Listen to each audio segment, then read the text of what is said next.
I had one of the biggest egos in the world back then. I had a chip on my shoulder back then. I'm fucking Joker from the Barrio West Side Tiny Locos. Santa Bruta. Come on now. Put your shit out there, bitch. That's what I'm talking about. That's what I'm talking about.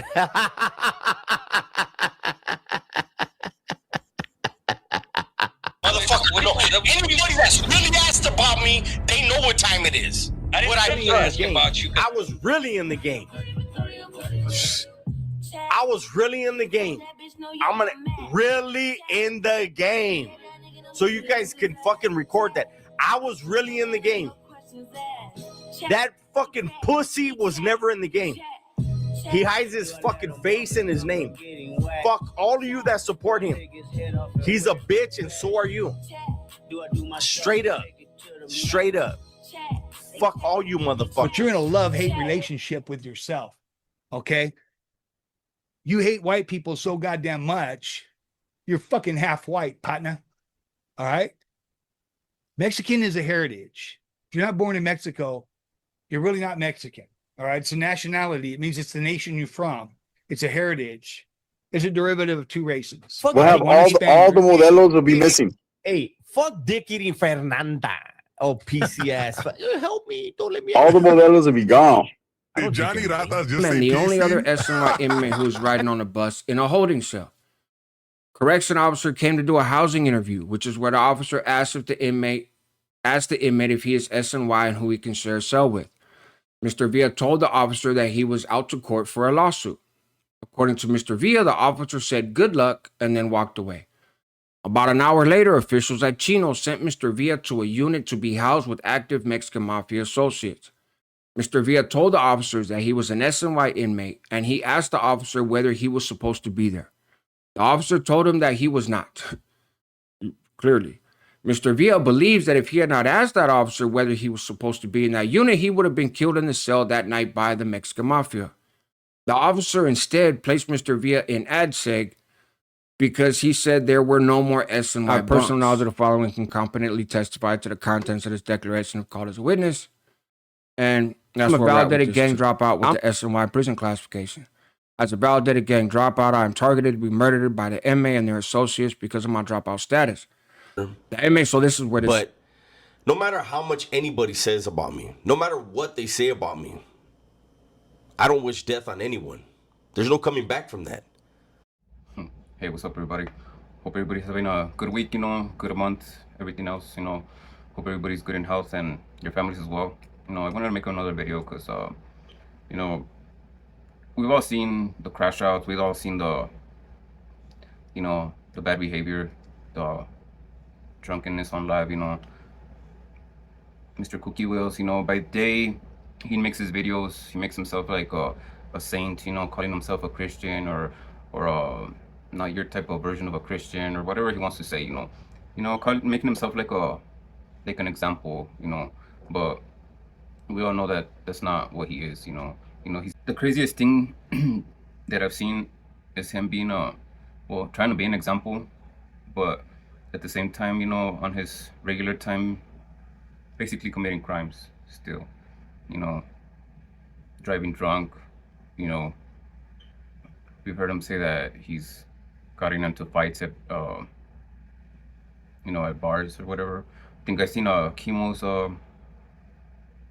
video when he's like, oh, what's it called? Prison did make me racist or something like that because he was at a bar and he saw some black people and he wanted to fight them. Pretty sure like a lot of people have seen those clips. I mean, the crash outs, especially because a lot of people defend them, a lot of people come out and defend them and then, oh, why do you talk about him? Why do you talk about him?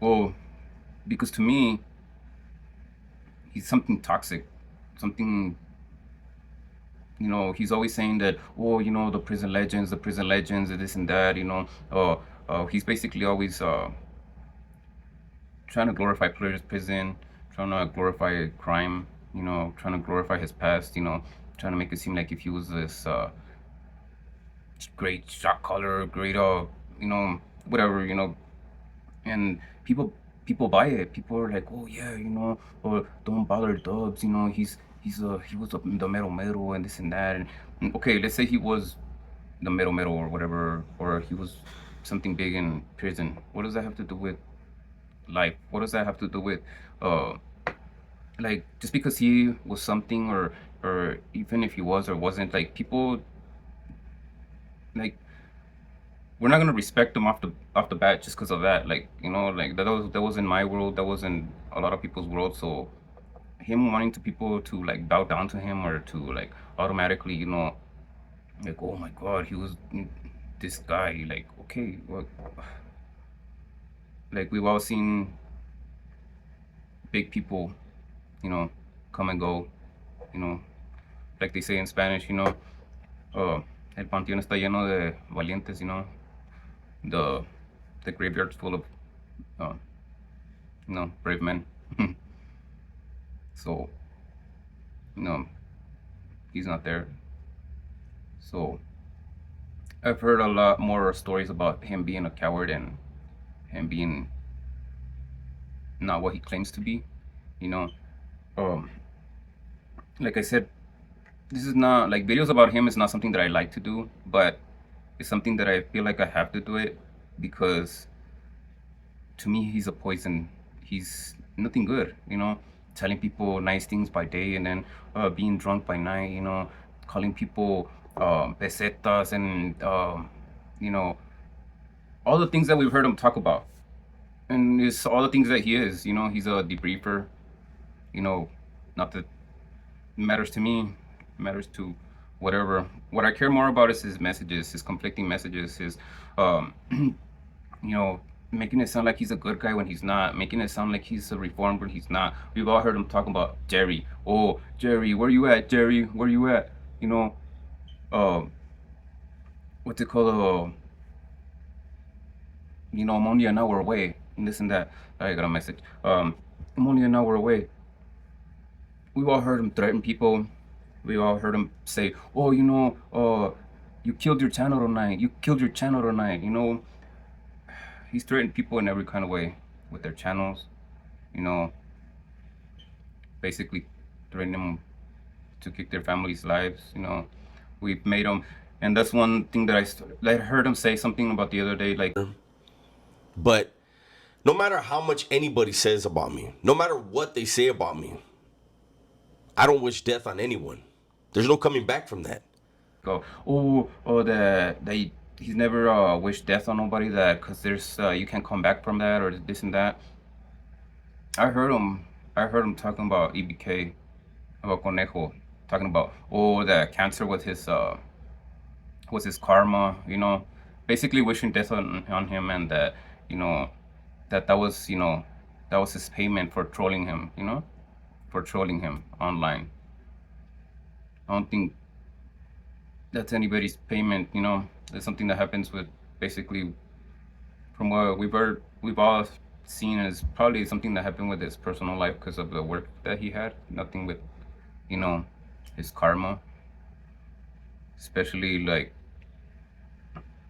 now that the karma is getting to him, you know, he still can't acknowledge it, or, you know, he still making it seem like oh, you know, the YouTube's views are down and this and that, but, you know, people are slowly but surely getting to see what he really is.